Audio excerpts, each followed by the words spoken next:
The grime of ages. You're standing under a steaming hot shower, lathering up with a bar of triple-milled sandalwood soap. You rinse away the sweat of a single gym session and feel like a new person. But now, I want you to step back, way back. Imagine you haven't showered in 3 months. You've been trekking across the African savanna, hunting big game with nothing but a hand-twisted rope and a stone-tipped spear. Your skin is a map of dried mud, animal blood, and layers of your own salt. You don't just smell, you are a walking biological hazard. In a world where getting sick could be a death sentence, staying clean wasn't just about vanity, it was about survival. But there are no aisles of body wash in the Paleolithic. So what do?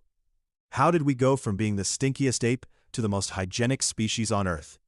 Before the first chemist ever picked up a beaker, you had to find a way to hack nature's own cleaning supplies. The smell of death problem.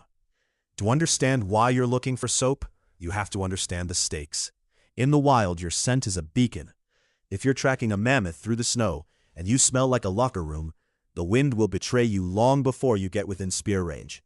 Even worse, the grime on your skin is a playground for parasites and bacteria. We've seen that ancient humans were obsessed with survival and had to deal with the sickness that came from their environment. If a small scratch on your arm gets infected because of the filth under your fingernails, your journey ends right here. You need to get clean, but plain water won't cut it. Your body produces sebum, a natural oil that traps dirt like flypaper. Water just slides right off it. You need something that can bridge the gap between oil and water. Sand, mud, and scrapers. Before soap existed, you were the tool. You use the environment as an abrasive. You head down to the riverbank and grab a handful of fine sand. You scrub your skin until it's raw, literally sanding off the top layer of dirt and dead skin.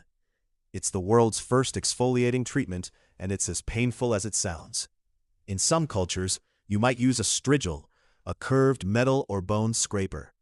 You slather yourself in whatever oil you have, maybe rendered fat from a recent hunt, and then scrape it all off, taking the dirt with it. If you're living in the Ice Age, struggling with neat stitches on your heavy leather gear, you might even use wood ash directly on your skin. It's harsh, it's alkaline, and it burns, but it's the only way to break down the grease from the animal hides you wear 24/7. Nature's suds. But then, you discover the magic plants. You're out gathering tubers when you find a patch of soapwort or yucca. You notice that when the leaves get wet, they produce a strange, stable foam. These plants contain saponins, natural chemicals that act exactly like modern soap. You realize that if you crush these roots in water, you can actually create suds.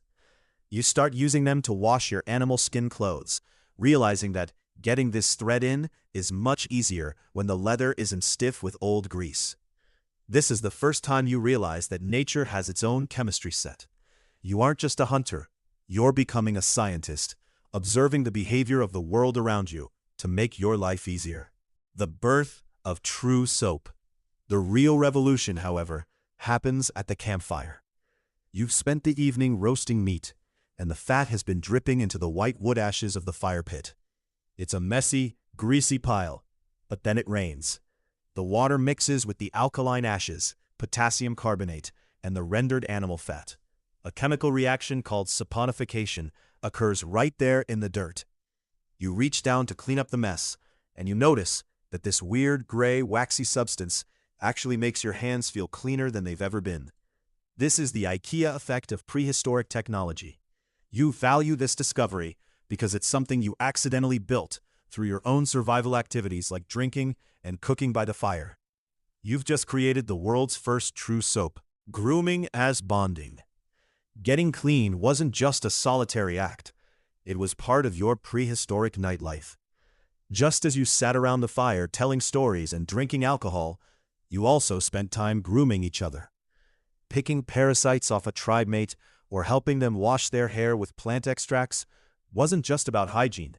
It was about building the social shield that kept the tribe together.